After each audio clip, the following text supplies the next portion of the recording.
horse from the stables, he would be right behind you. And if you managed to lose Kingsnake, that would be worse, because you wouldn't survive out there alone. And if you made it back to Raven Tower, the Ethereal would soon discover your whereabouts and would march on your city and burn it until they found you. I'd never been so depressed. So what are you saying? I should just give up? You don't have any other option. That's what I'm saying. So I just live in this cage until I die? Forgive Kingsnake.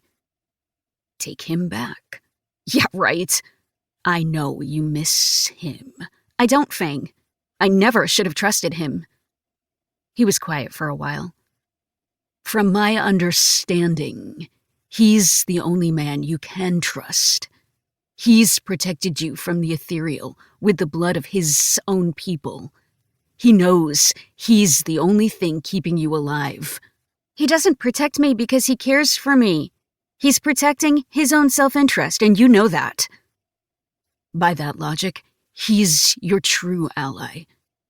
The Ethereal want you dead. He does not. I shook my head. You can't return to Raven Tower.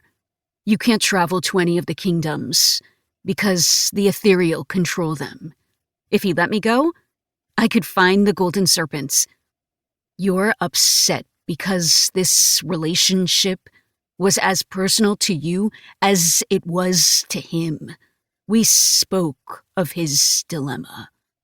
And trust me, it was a heavy burden. Find it in your heart to forgive him. No.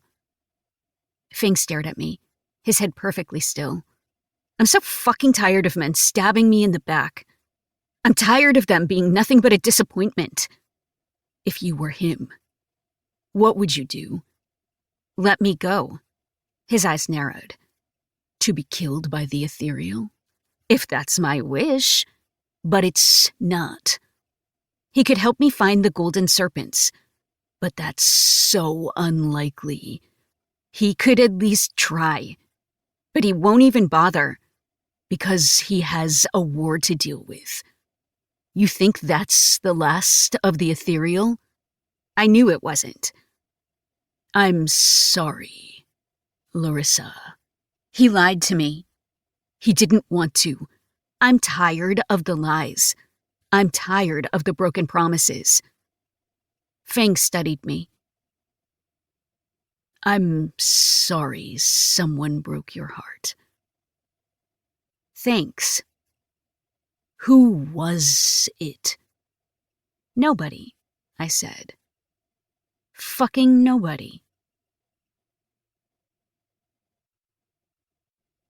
Chapter 2. Kingsnake. I sat in my study, my empty glass on the table, the full decanter beside it. There was always a headache behind my eyes no matter how much I drank. It had only been a week, but that was all it took for the withdrawals to begin. If I'd feasted on another, I wouldn't have to suffer this kickback. The strength I'd become accustomed to slowly leached from my veins, leaving a hollow shell behind. The door to the study opened, and Viper entered. I stared but didn't have the energy to issue a greeting. He sat in the chair across from me. You need to feed, Kingsnake. She made her desires perfectly clear. Not on her. We still had a few prisoners and surviving enthusiasts. My people would share them with me because a starving king couldn't serve his people. But that meant I'd have to bite someone else, feast on inferior blood, share intimacy with someone who wasn't Larissa. What happened with the orcs and goblins? Viper gave me that annoyed stare, like he wanted to press the previous topic. They've migrated elsewhere in the mountains. I couldn't find them, even the goblins. But they've all fled. They obviously had an escape contingency. Their numbers have been decimated. They're no threat to us anymore, doesn't matter. But that's not the point, is it? His brown eyes were furious, his need for revenge desperate. You don't betray your allies without consequences.